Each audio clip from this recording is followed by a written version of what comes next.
Welcome to the Python Basics Practice playlist. In this exciting journey, we'll dive into the fundamental concepts of Python. Whether you're a complete beginner or looking to brush up on your skills, this playlist is perfect for you. So, let's get started. Let's write our first Python code together. Open up your favorite code editor. I'll explain every step, so you won't miss a thing.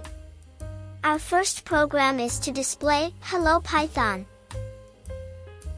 Here I am using the print statement to display the message Hello Python directly.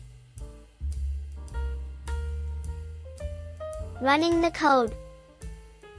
Here I am placing Hello Python in quotation marks, so it is considered as a string.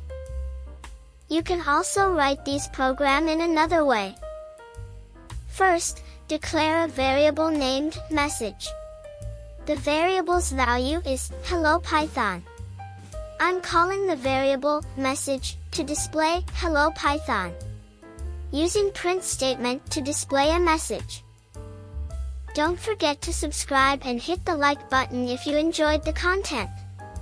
Your support means a lot and helps the channel grow. Thank you for watching.